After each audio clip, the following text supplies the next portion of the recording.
আমি কুতুবদিয়াকে বেশি ভালোবাসি। জন্ম আমার মহেশখালীতে হলো, কারণ কুতুবদিয়া হচ্ছে কুতুবের দ্বীপ, বুঝতে পারছেন, পীরের দ্বীপ। তো দিয়া শব্দটা খুব সুন্দর। তো এই কুতুবদিয়াকে আমরা ছোট করতে চাই না। কুতুবদিয়া ভেঙে যাচ্ছে, এটা আরেক সমস্যা। কুতুবদিয়া হচ্ছে আসলেই সমুদ্রের কন্যা, এখানে বাতিঘর আছে। কুতুবদিয়া হচ্ছে মহেশখালীর চেয়েতেও শিক্ষা দীক্ষায় কিন্তু অগ্রণী, তাই না?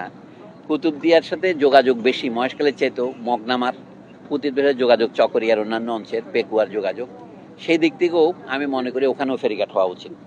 মানে মগনামা টু কুতুবদিয়া ফেরিঘাট, এটা যদি মডার্নাইজ হয় তাহলে মানুষ কিন্তু চট্টগ্রামে যেতেও সুবিধা হয়।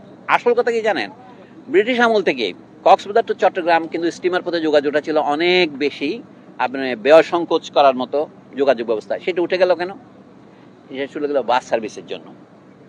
এখন চট্টগ্রাম কক্সবাজার রেলওয়ে সার্ভিস হয়েছে, বিমান সার্ভিস হয়েছে, কিন্তু স্টিমার সার্ভিস কে দোষ করলো? এটা পরিবেশের কম ক্ষতি করে, রাস্তার জন্য খরচ নাই বলতে গেলে, এবং এটা হচ্ছে কম খরচে মানুষ আসা যাওয়া করতে পারে। মাল পরিবহনের জন্য এখনো তো আমাদের মহেশখালীর পানটা কোথায় যায়? নৌকা দিয়ে তো যায়। তো মানুষ যেতে পারবে না কেন? এবং অনেক কম সময়ে কিন্তু আমরা আনোয়ারা দিয়ে চট্টগ্রামে প্রবেশ করতে পারতাম।